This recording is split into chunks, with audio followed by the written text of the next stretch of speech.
This is the Angels Postcast, your instant game reaction for the Los Angeles Angels. Part of the Locked On Podcast Network. Your team every day. What the heck was that? What the heck? Hello, Halo Nation. Hello, Halo hopefuls, and welcome back to the latest edition of the Locked On Angels Postcast, coming at you live, as always, on the Locked On Angels YouTube channel, and after the fact, after these quote-unquote Angels baseball games, I guess you would call them, on the Locked On Angels YouTube channel, or wherever you get the Locked On Angels audio podcast feed. If you don't know who I am a dead man. At least inside I am. My name is Gavin Carlson. I'm a former credentialed journalist in the Los Angeles area. Spent 4 years covering UCLA sports, some that were bad, but none this bad, with the Daily Bruin. And now in year 2 with the Locked On Podcast Network, where it is your team and our team every day. And our team, it's the Angels. And they have absolutely, positively made me want to rip every brain cell out of my head, rip every hair off the top of my head, and I know I have a lot. They make me want to do not great things. Oh my God. Was that one of the worst performances I have ever seen in my life from a baseball team? Oh my goodness. Was that bad? In case you somehow don't know, the Angels just lost 3-0. They just managed to get two hits.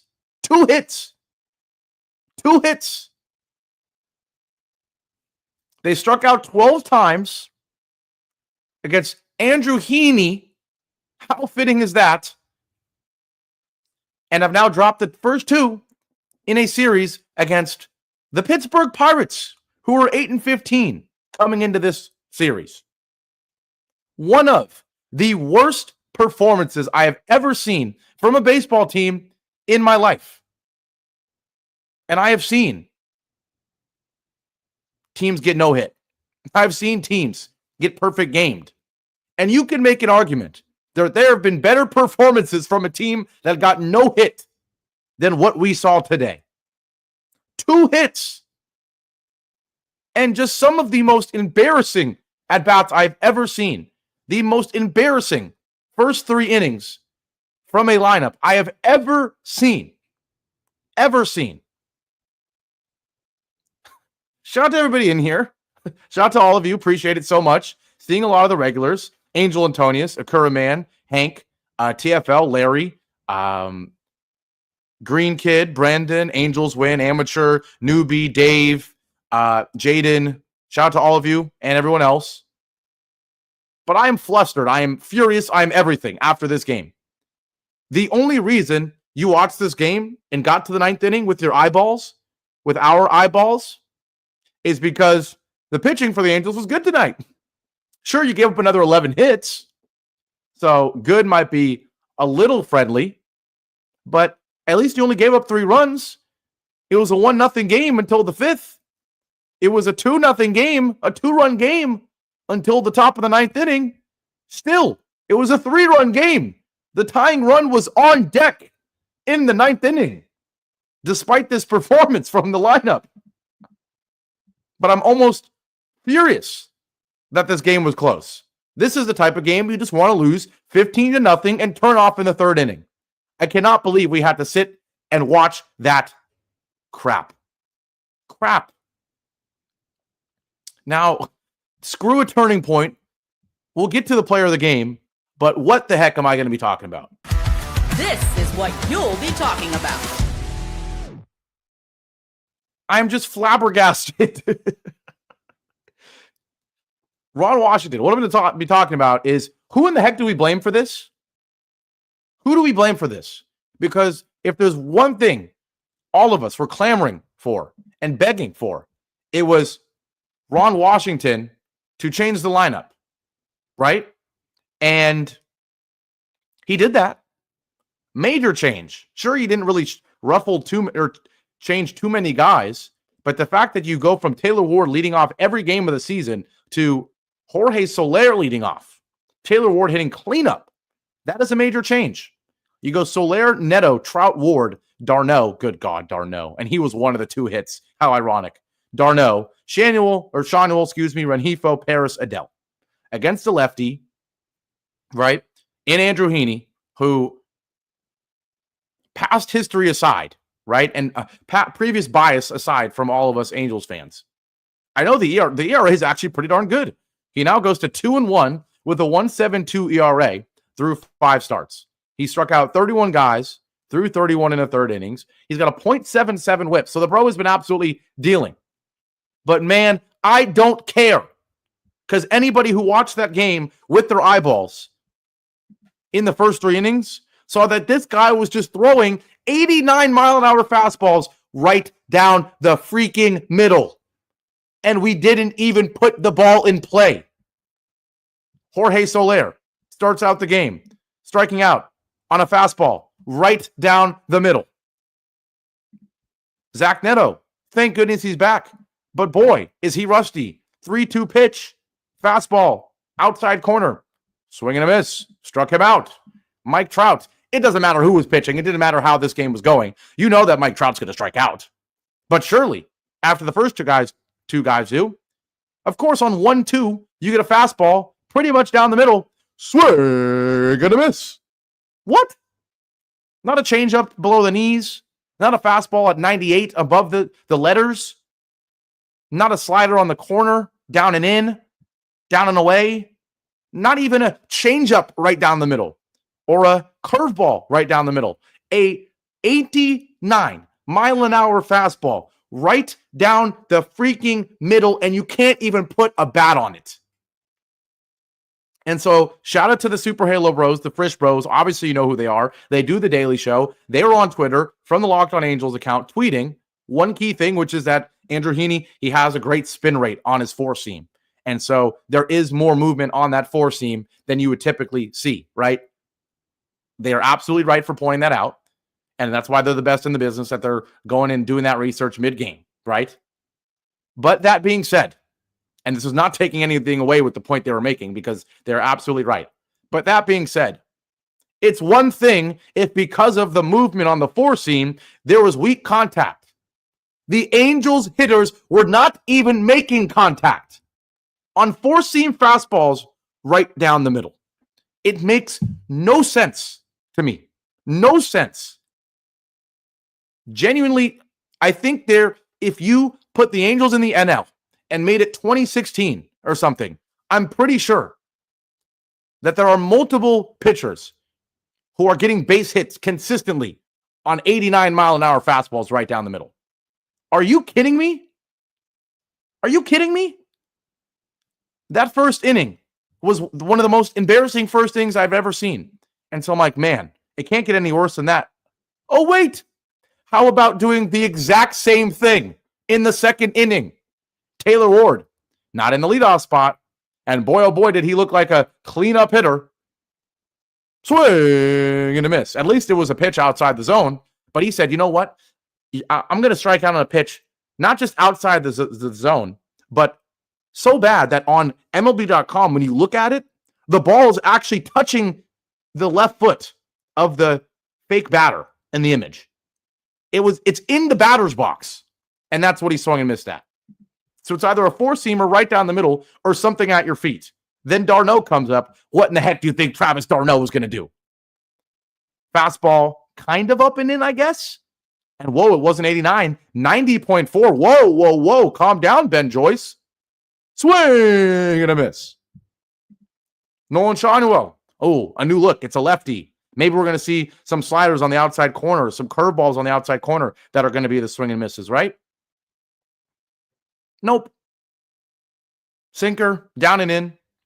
Sure, kind of in the corner, I guess. Swing and a miss. Heaney strikes out the first 6. The first 6. Mind you, this is an Angels team that has been striking out at least 10 times just about every game in the last 2 weeks. We are expecting strikeouts. We are so used to it. And even you are sitting there after the first 2 innings going, Oh my gosh. This is unfathomably bad. 89-mile-an-hour pitches right down the middle. And you're not even making contact. It's not even 3-2 pitches every at-bat where there's been 4 foul balls and you just happen to then miss the four-seamer. It is unreal. It is unreal. Bottom of the third, we made contact a couple times. Ground out. 89-mile-an-hour exit velo. Woohoo! Fly out on a little flare that Reynolds makes a pretty nice catch on. Joe Adell flies out. He hit it 357. That was the closest thing we ever got to a run. Fourth inning, Jorge Soler flies out on a, yep, you guessed it, sinker right down the middle. Zach Neto, swing and a miss. 90-mile-an-hour fastball right down the middle. Mike Trout, once again, I hate to say it, doesn't matter who's pitching for him, but especially against the GOAT, the greatest pitcher of all time, Andrew Heaney, 90-mile-an-hour fastball right down the middle on 2-2. Swing and a miss. I mean, I genuinely can't believe it. I'm remembering what happened in this game. And it's making me even more furious. Just remembering how many fastballs right down the middle were missed. At that point, just walk out there and just hold the bat like this. I think you genuinely could stand on home plate, hold the bat like this, and not be afraid of it hitting you in the face because you know it's going to be a fastball right down the middle that's going to hit your bat. And yet, professional hitters can't hit that. It's crazy. It's crazy. We finally get a hit in the bottom of the fifth from Travis d'Arnaud, of all people. A one-out double in the bottom of the fifth inning on, yep, you guessed it, a pitch right down the middle. This game was so bad from the Angels that midway through the game, MLB.com stopped tracking what pitches were being thrown. Like, I always go on it. That's how I'm able to remember and give you the play-by-play in terms of what pitches were swung on and missed or hit, right? And I'm not even lying. You go to the bottom of the fifth, and for some reason, midway through this Travis d'Arnaud at bat, actually it's starting on the Taylor Ward at bat, it stopped saying what pitches were thrown. It just shows where they were. It's almost like MLB.com gave up. They're like, I'm sure 80% of them are fastballs down the middle at 90 miles an hour. I don't need to tell you what the actual pitch was. Are you kidding me? MLB.com gave up. It doesn't even care. So I know that d'Arnaud hit a double on a ball that was in the zone, but I have no idea what pitch it was because even MLB.com gave up. It is unbelievable how disgraceful of a night this was for the game of baseball, what the Angels did tonight. And I don't care if you're calling me dramatic and hyperbolic. If you sat there and watched those 9 innings, I argue that you have probably sat through one or two max tops games, performances from a lineup that were worse than that in your entire life. And I know I'm only 23 and I haven't witnessed many games compared to someone who's 40 or whatever. But man, get a 60-year-old in here. Get a 99-year-old in here. They have not seen at least 5 offensive performances. And you can include no-hitters. You can't include perfect games. I'm sorry. But you can include no-hitters. I'm sure they got on base via 3 walks. 4 walks. Maybe there was a couple balls hit out of the infield in the first 2 innings. Hit in general. It's absurd. It's absurd. And so with all that being said, I'm going to take my break. And when I come back, I guess I'm going to quickly talk about what the Angels did on the mound. Oh, wait, I didn't even get to the biggest point of this whole thing, which was, who in the world do we blame for this? I'll tell you who I think after my break here on the Locked On Angels Postcast. I will be right the heck back. Now, today's show is brought to you by Supply House. Get the supplies you need from the site made for the skilled trades, Supply House. Whether you're in plumbing, HVAC, or electrical work, Supply House is a reliable way to order products online. It's just kind of funny too. Like I'm furious and I have to just take a deep breath and read this darn ad. But shout out to Supply House. Their easy to use website is packed with helpful resources and the latest product info to help you get the job done right. Plus, with a complete inventory of over 200,000 parts from 400 plus top brands, you'll find exactly what you need delivered fast from coast to coast. Need help with an order? Supply House offers expert support and industry-leading service, so you'll always talk to a real person. And for the trade pros looking for an extra edge, their free Trade Master program offers exclusive perks like a dedicated phone line, free shipping, and discounts on every order. Thousands of skilled professionals are already taking advantage. Now it's your turn. Join the Trade Master program today at supplyhouse.com/TM and start ordering plumbing, HVAC, and electrical supplies with just a few clicks. Plus, use promo code SH5 for 5% off your first order. That's supplyhouse.com. And today's show is also brought to you by Wonderful Pistachios. Looking for a snack that's both delicious and nutritious? Cracking into a good source of protein with Wonderful Pistachios. Wonderful Pistachios is one of the highest protein nuts. Each 1 ounce serving has 6 grams of protein, giving you over 10% of your daily value. Plus, they're packed with fiber and better for you unsaturated fats to help keep you feeling fuller longer. I love the no shells variety. Okay. If you know anything about me at this point, I tell it all the time. I go to the gym in the morning at freaking 5:45 in the morning. I race home, I shower, and I get my butt to work, right? In the meantime, there's no more important time to get your protein than after your workout, right? And I don't have time to cook up a big egg omelet, right? So what I do is I get the no shells variety, whether I'm driving and I'm in LA traffic or I'm at my desk. It's the perfect grab and go snack for busy days. It's a quick protein boost. It's my go-to. It tastes good, and it's awesome. So, if you love cracking open every shell for that satisfying crunch, of course, the in-shell options are a classic favorite as well. So get snacking and cracking with the snack that packs a protein punch. Visit wonderfulpistachios.com to learn more. Back here live on the Locked On Angels Postcast. The Angels maybe played a baseball game tonight. I guess their pitchers did. I guess Travis d'Arnaud did for one swing. But other than that, the Angels did not play a baseball game tonight. They put up 2 hits, strike out a gajillion times, and look at a bunch of T-ball level pitches, 4-seam fastballs right down the middle, and yet they're not able to make contact in a 3-0 loss against the Pittsburgh Pirates. They fall to below 500 for the second time this season, the first being the first game of the year. And how ironic that after the first game of the year, that's the only other time I felt this frustrated. From then on, they had a pretty darn good start to the season, made us say delirious things, and boy, oh boy, are we back down to earth. 11-12, 4th in the AL West, and putting together poor offensive performance after poor offensive performance after poor offensive performance. I said after the break that I would tell you who gets blamed, right? And I'm going to go through some of the comments. We have people like Akura Man in here saying, oh, geez, I have to find it again. People like Akura Man in here saying full blame on Ron Entire, telling you he is the problem. Chris says Washington gets fired before the end of the season, right? But then we have also other people in here blaming players. We say, I would trade Trout and get what you can. It's better when Trout was hurt. At least we can say he was the GOAT. Now he's proving he's not, right? So we have hot takes here from everybody. Send Kyron back to AAA or even AA. This team is cooked, looking like Little League at-bats. They look terrified in the box. My 5-year-old Little League team is making better contact. Yeah, these are amazing comments. It's rough. It's rough. Wayne Randazzo said we had swung and missed at 20 pitches from Heaney 2 times through the order. Oh, geez. Ron, see, then you got people like Jeff in here saying Ron isn't the $1 million baby who can't hit. Fair enough, right? Seth says batters look confused, gutless, scared. We put the cleanup crew on the mound because Wash knew a 2-run lead was insurmountable with this flailing lineup. And we were thankful for not drawing Skeens for real. Wanted to go through all the comments and everything. Last thing I will highlight is Angels win saying fire he always says fire Ron Washington and hire Torrey Hunter. I've been saying this for 2 years. I know you have, which is why I wanted to put you there. But yeah, with all that being said, who do I blame? I don't freaking know. I don't know if that was a cliffhanger. I don't know if there was any sort of suspense there. Who the heck do you blame? Because at the end of the day, people are right in that Ron Washington has made plenty of questionable decisions, whether it was at the beginning of the season, not putting your hottest bat in Kyron Paris higher in the lineup, not dropping down Mike Trout lower in the lineup because he can't hit anything right now outside of a few home runs. Questionable decisions with Taylor Ward leading off, right? And Travis d'Arnaud hitting 5th in the games that Logan O'Hoppe was out, right? All of those things are Ron Washington's fault.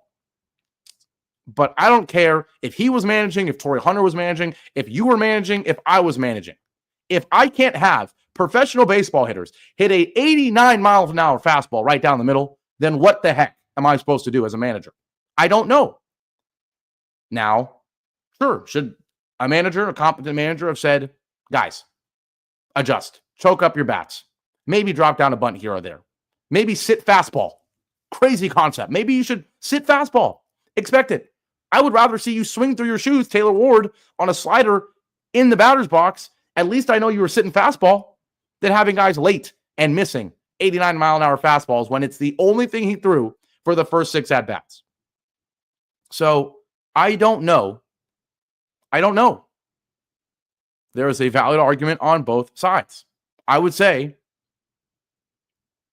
I'm sitting here pondering what I would even say because I am flabbergasted on what to say.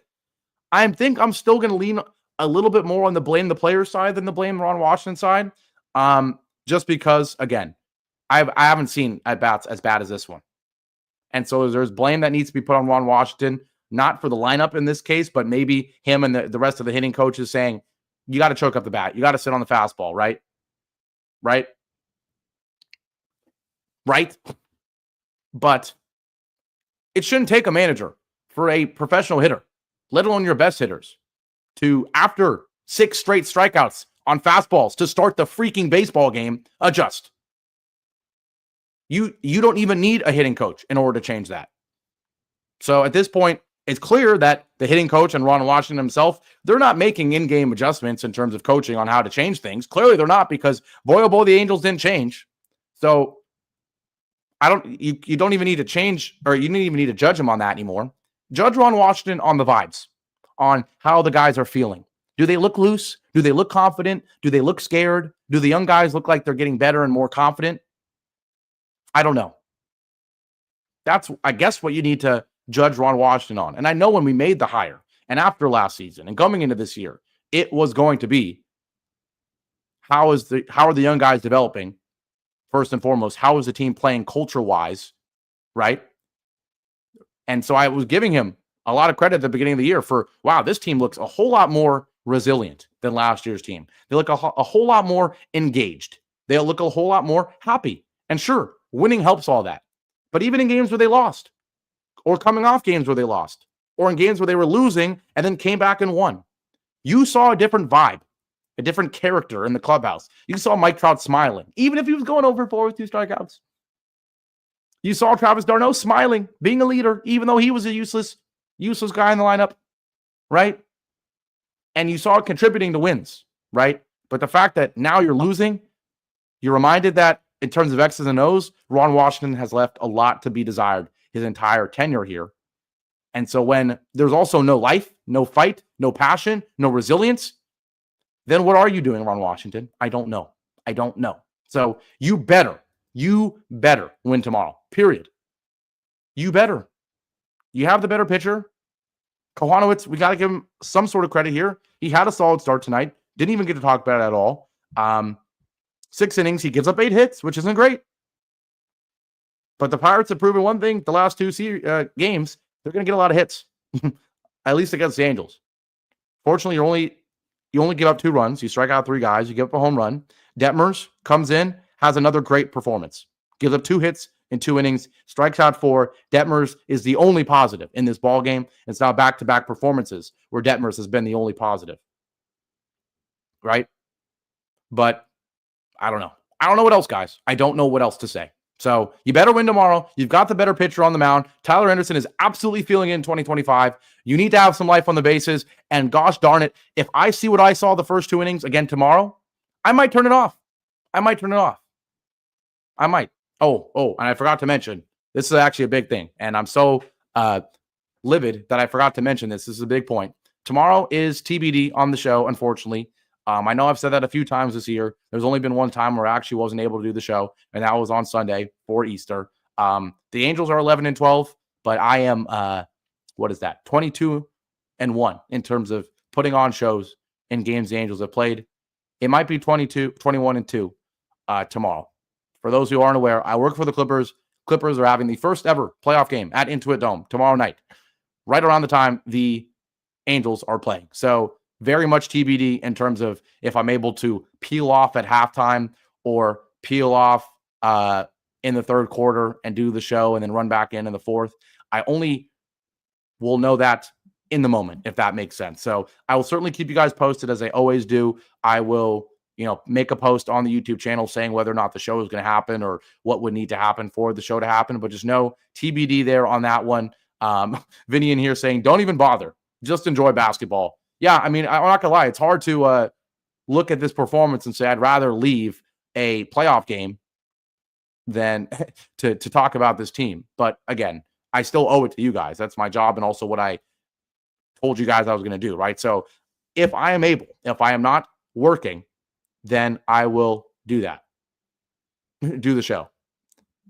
I hope that makes sense. So with all that being said, we're going to wrap this one up. Again, it's supposed to be an 18-minute show, but gosh, when you see a game like that, you have to talk about it. You have to talk about it for as long as you want. So that's what I did, made my thoughts known. Shout out to everyone in here for being positive and thankful for me, saying that they like the energy, they like the honesty. That's one thing I'm going to give you, right, is energy and honesty, and also listen to your opinions as well. So with all that being said, Angels 0, Pirates 3. The Pirates have more runs than the Angels have hits in an embarrassing, back-to-back embarrassing losses. Have a great rest of your Wednesday night. I will maybe see you tomorrow, TBD. And yes, go Angels. Oh, and go Clippers as well. Boy, go Clippers tomorrow as well. But shout out to all of you. Have a great night. I'll see you hopefully tomorrow. And at the very least, hopefully the Angels win tomorrow. Please, Lord, Angels win tomorrow. Take care, everybody. Have a great rest of your night.